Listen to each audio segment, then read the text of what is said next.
어느덧 2015년도도 이제 토요 새벽 예배가 오늘 하고 다음 주에 한 번 더 하고 이제 마지막을 향해서 나아가고 있습니다. 말씀 안에서 하나님께서 우리 10년 가운데 얼마나 많은 변화들을 요구하셨는가 좀 생각해 보게 됩니다. 2015년도를 이제 마무리하면서 야고보서 말씀을 주신 것 대해서 하나님께 감사하게 생각합니다. 왜냐하면 야고보서 말씀은 지난 주일에 제가 설교했던 세례 요한의 설교였죠. 회개에 합당한 열매에 대한 구체적인 하나님의 말씀이기 때문에 그렇습니다. 야고보가 누구입니까? 야고보는 예수님의 동생입니다. 성경에 보면은 예수님에게 동생들도 있었고 누이들도 있었다. 마가복음 6장 3절에 보니까 동생이 4명이나 있었습니다. 이 사람이 마리아의 아들 목수가 아니냐, 야고보와 요셉과 유다와 시몬의 형제가 아니냐, 그 누이들이 우리와 함께 여기 있지 아니하냐 하고 예수를 배척했다. 예수님께서 이제 고향에서 특히 이제 하나님의 그런 그 택함 받은 자로서 사역을 시작할 때 고향 사람들이 이제 배척을 했단 말이죠. 왜냐하면 우리 동네에서 자라났던 그 예수 아니냐, 그 형제들도 우리가 아는데, 그러니까 예수님 다음에 이제 야고보죠. 그리고 야고보 다음에 요셉, 그 다음에 유다, 시몬, 뭐 이렇게 4명의 형제들 우리가 알고 누이들도 아는데 도대체 이 사람은 누구냐? 그렇게 이제 된 거죠. 아마 예수님을 메시아로 믿게 되기까지 제일 힘들었던 사람이 있었다면 가까이 있는 사람들이었을 거예요. 쭉 태어나서 같은 동네에서 쭉 자라났던 예수님을 알고 있었던 동네 사람들은 예수님이 메시아라니 그걸 이제 인정하기 얼마나 힘들었겠습니까? 그죠?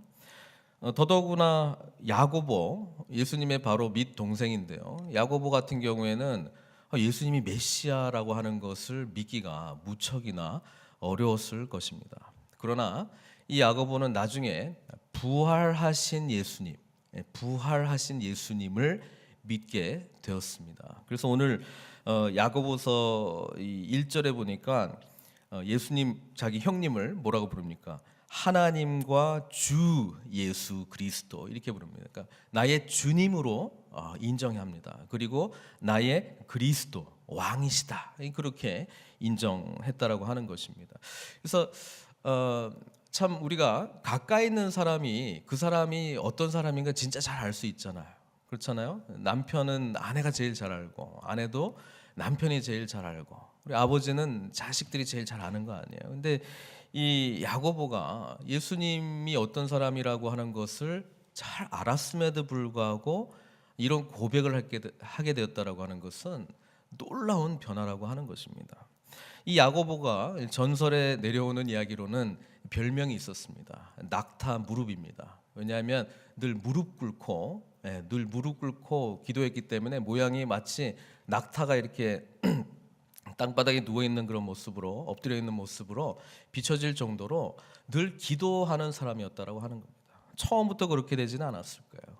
처음부터 의심도 많고 우리 형님인데 왜 저러시나? 어느 날 갑자기 40일 동안 사라져가지고 돌아오시더니 뭐 이사의 말씀을 펴고 막 읽으시면서 오늘 이 말씀이 응하였다 그러면서 막 이적들을 일으키고 도대체 우리 형님 왜 저러시나 이랬을 거 아니에요. 얼마나 혼돈스러웠을까요? 근데 예수님이 바로 우리가 기다렸던 메시아라고 하는 것이 마음속에 10년 가운데 인정되기 시작하면서 이 야고보는 굉장히 중요한 삶의 변화를 겪게 되었다라고 하는 것이죠. 예수님의 육신의 동생을 넘어 이제 예루살렘 초대교회의 베드로와 함께 두 기둥의 역할, 리더의 역할을 감당하게 되었고 사도행전에 보면은 뭔가 결정을 내리려면 늘 야고보 앞에 와가지고 이렇게 해도 되느냐 이 결정을 내리는 아주 중요한 위치에 가게 된 사람입니다. 우리는 어떨 때 변화가 일어나느냐? 예수님에 대해서 주변에서 아는 정도를 넘어 부활하신 주님, 나의 죄를 위해서 십자가에 못 박혀 돌아가시고 부활하신 주님, 그리고 예수님이 참으로 오늘 이 고백처럼 나의 주, 나의 그리스도라고 하는 진실한 고백적 삶과 함께 변화가 일어나는 것이죠. 또 거꾸로 변화가 일어났다면 당연히 예수님께서 나의 주, 나의 그리스도로 우리가 모시고 산다는 것입니다. 예수님을 주로 모시고 그리스도로 모시고 산다는 것은 전인격적인 삶의 변화를 말하는 것이고, 야고보는 지금 그 이야기를 하는 거예요. 우리가 진정 믿는다면 예수님이 우리를 위해서 십자가에 못 박혀 죽으시고 또 부활하신 그 주님이시라면 우리의 삶은 그에 걸맞는 합당한 열매를 맺으면서 살아야 되지 않겠느냐, 그거에 대해서 지금 지적하고 있는 거예요. 야고보가 보기에도 자기의 삶을 비추어 봤을 때도 정말 의심, 오늘 본문에도 보면 두 마음을 품어 모든 일에 정함이 없는 것이로다 말했던 것처럼 정말 흔들리는 그런 믿음 가지고서는 이 합당한 열매가 우리 삶 가운데 결코 나올 수 없다는 것을 이야기해주고 있는 것이죠. 진정한 믿음에 걸맞는 합당한 열매는 예수님을 진정으로 만나고, 그분이야말로 나를 구원해 주신 분, 나의 참된 왕이시다, 이 진실한 만남이 있을 때에 진실한 변화가 일어난다는 것입니다. 그 진실한 만남 이전에는 피상적으로 그냥 아는 거예요. 어느 정도 뭐 좋은 이야기, 또 뭐 늘 들어왔던 이야기, 그것이 나의 삶 속에서 조금씩 젖어 들어오긴 있기는 합니다만은 부활의 참된 능력을 경험하지 못했기 때문에 전 인격적인 삶의 변화가 오늘 야고보가 지적하듯이 행함이 없는 그런 믿음의 모습으로 우리에게 나타난다는 것을 지적해주고 있습니다.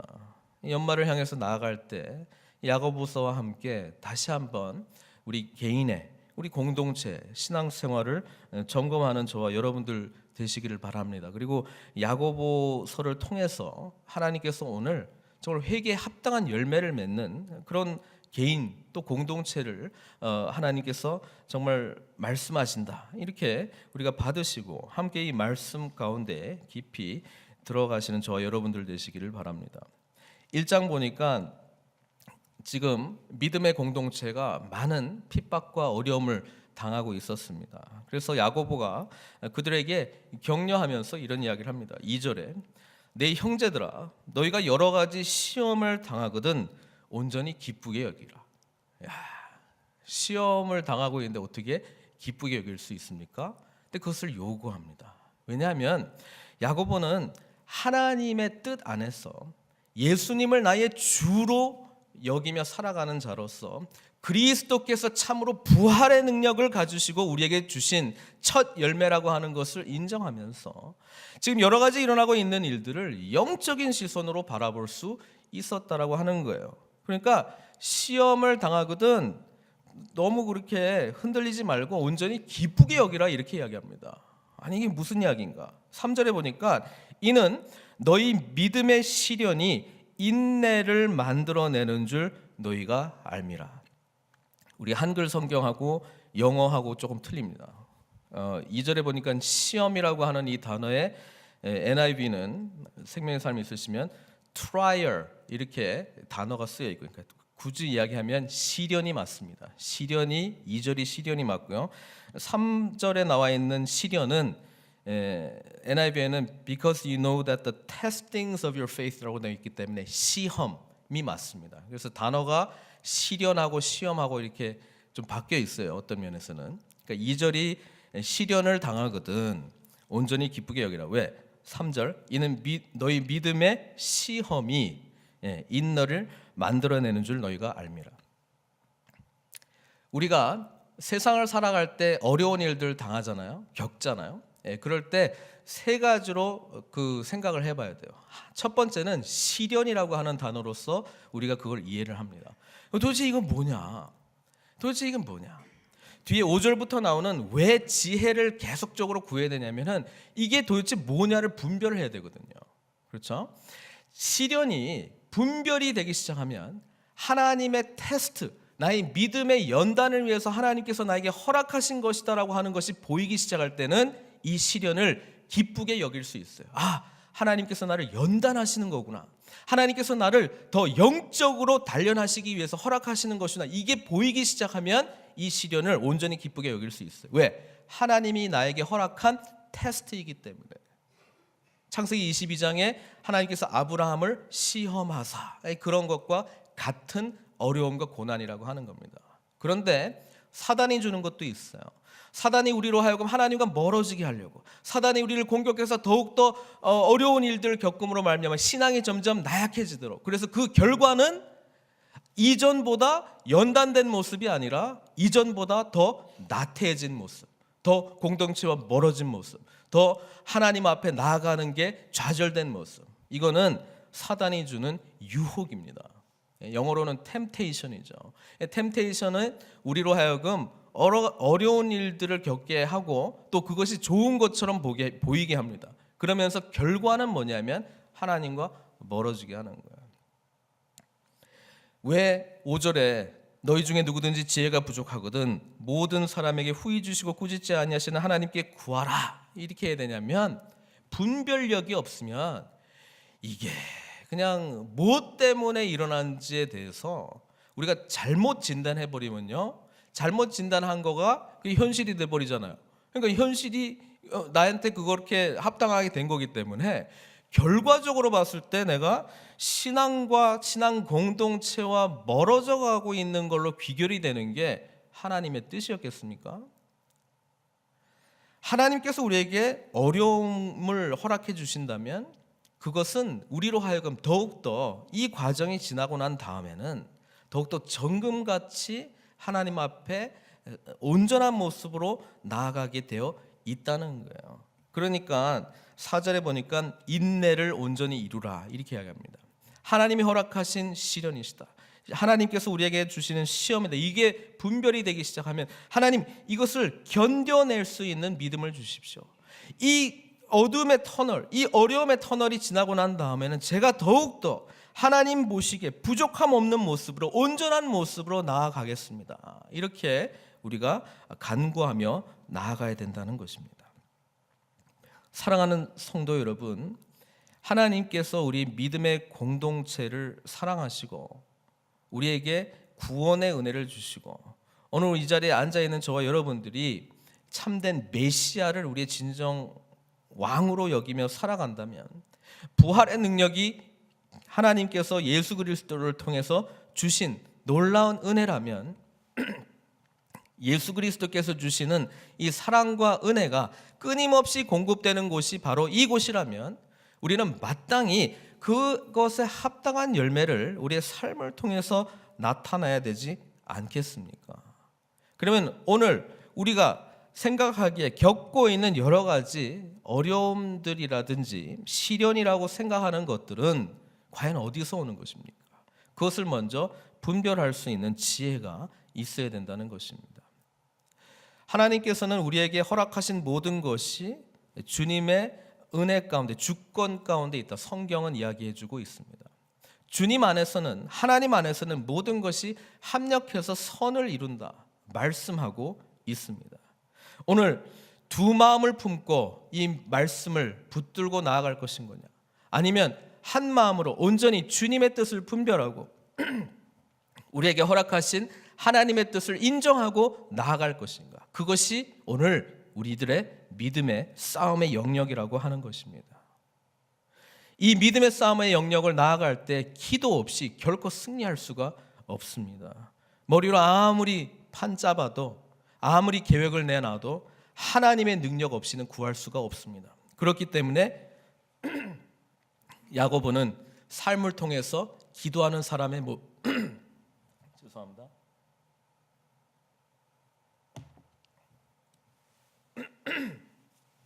삶을 통해서 기도하는 삶을 보였을 뿐 아니라 오늘 우리들에게도 말씀을 통해서 하나님 앞에 온전한 지혜를 구하고 그 지혜 가운데 행할 것을 말씀해주고 있는 것입니다. 9절 10절 무슨 이야기를 하고 있냐면, 모든 것이 주님의 뜻 가운데 인정되는 삶으로 우리가 모든 것을 바라보기 시작할 때는 뭐가 잘 되어가는 것, 것조차도 때로는 이걸 통해서 내가 하나님 교만해지고 있는 건 아닙니까? 또 때로는 나의 연약한 이 모습을 통해서 하나님께서는 오히려 이 세상적인 것 의지하지 말고 영적인 하나님의 부요함, 하나님만이 나에게 주실 수 있는 만족감, 그것을 향해서 나아가도록 하나님께서 이 모든 상황들을 나에게 허락하셨구나라고 하는 마음을 갖게 된다는 것이죠. 그러니까 9절 10절에 낮은 형제는 자기의 높음을 자랑하고 주 안에서요, 부한 자는 세상적으로요 자기의 낮아짐을 자랑할지니. 주님과의 관계 속에서요, 세상적으로 보면 좋은 일 나쁜 일 구분이 될 수도 있겠는데 하나님의 은혜 속에 있는 자에게는 세상적으로 보여지는 좋은 일이 꼭 좋은 일이 아닐 수 있고요, 세상적으로 볼 때의 나쁜 일이 꼭 나쁜 일이 아닐 수 있다는 거예요. 중요한 것은 이 과정 속에 하나님의 뜻이 무엇이냐, 그거를 발견하는 것입니다. 아무리 절망 가운데 있는 사람에게도 이것이 하나님께서 나에게 허락한 시련이다, 시험이다라고 하는 그런 인식이 있다면 능력으로 뚫고 나가려고 하는 그런 마음속에 갈망하는 것이 생기지 않겠습니까? 세상적인 잣대로만 모든 것을 행복의 기준을 우리가 삼는다면 그것은 세상적으로 좋아지는 모습이 있을 때는 하나님이 함께 하시는 것 같고, 뭔가 세상적으로 좋아지는 모습이 나에게 일어나고 있지 않는다면 하나님이 멀어진 것 같고, 이게 말씀의 잣대입니까? 세상의 잣대입니까? 하나님은 우리에게 영적으로 하나님의 크심을, 하나님의 위대하심을, 하나님께서 모든 것을 주권하고 계심을, 부활의 능력 가운데 어떠한 능력이 예수 그리스도 안에 있다는 것을 우리에게 보여주시기를 원하시는데, 그것을 어떻게 하면 우리가 잘 배울 수 있습니까? 삶의 시련, 삶의 역경, 삶의 어려움, 또 때로는 삶의 풍요로움, 그러면서도 그 가운데 주님과의 멀어져가는 마음들, 이런 복합적인 우리 인생 전반에 걸쳐 우리가 결국은 하나님을 알아가는 것 아니겠습니까? 이때에 기쁨과 만족으로 살아가기 위한 방법은 야고보서는 오직 하나님의 관점으로, 하나님의 지혜로 이 모든 상황들을 이해하는 마음뿐이다, 그렇게 우리에게 말씀해주고 있습니다. 사랑하는 성도 여러분, 그 은혜 가운데 함께 나아가십시다. 야고보서의 말씀을 붙드시고 삶 가운데 정말 주님과의 인격적 만남 속에서 허락된 합당한 열매를 맺는 그런 삶, 그리고 우리에게 허락한 이 아름다운 공동체를 통해서 여전히 역사하시는 하나님, 그 하나님을 붙들고 함께 나아가시는 저와 여러분들 되시기를 주님의 이름으로 축원드립니다. 기도하시겠습니다.